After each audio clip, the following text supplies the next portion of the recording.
As night had begun to fall, I had no choice but to leave the car until morning and try to find shelter nearby. To all appearances, the old building had been very lately abandoned.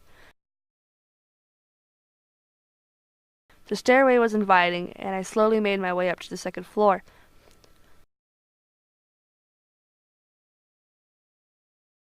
The decor in the room was rich, yet old and tattered.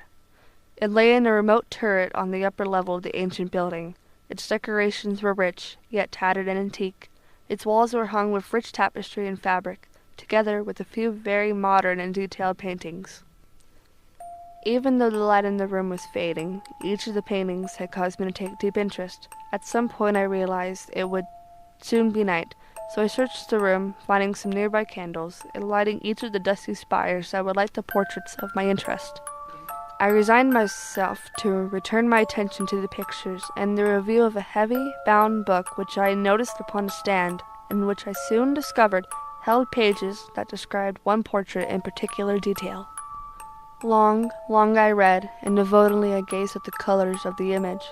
Rapidly and gloriously the hours flew by, and soon midnight came. The position of the candles threw more shadows than light, but I carefully moved so they would cast their light more fully upon the book. But the action of the candles produced an effect that I had not anticipated.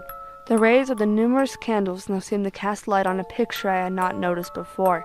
It was the portrait of a young girl, a true beauty on the verge of womanhood.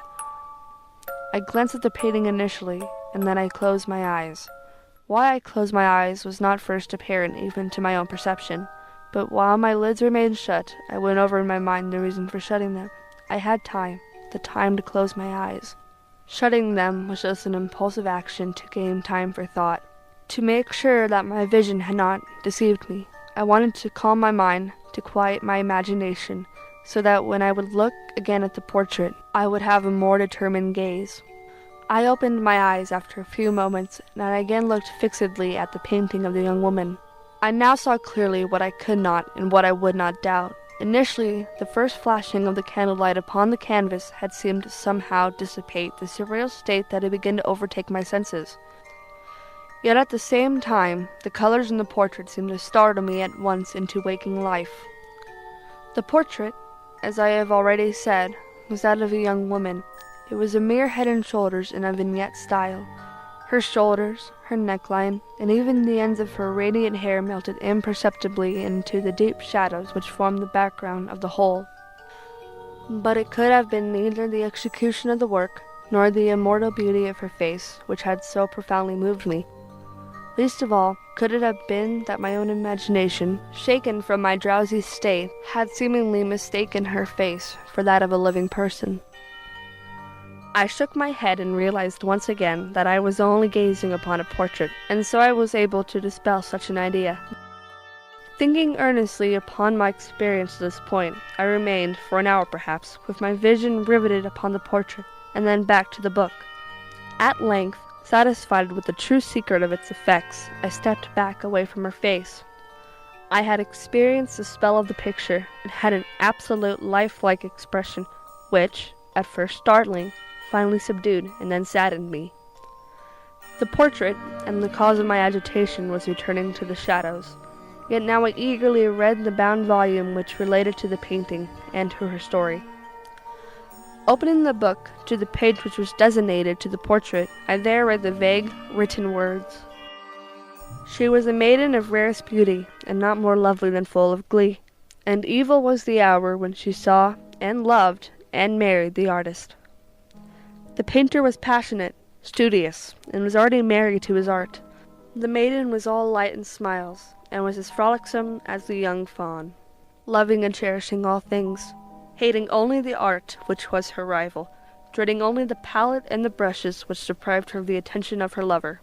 It was thus a terrible thing for this lady to hear the painter speak of his desire to paint a portrait of his young bride.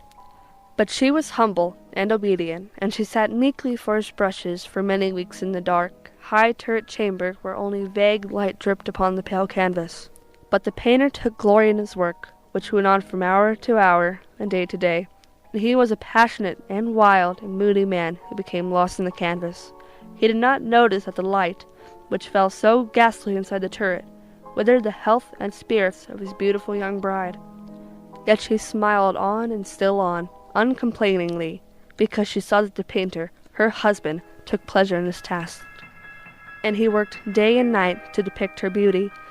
She, the young bride, who so loved him, yet who grew daily more dispirited and weak.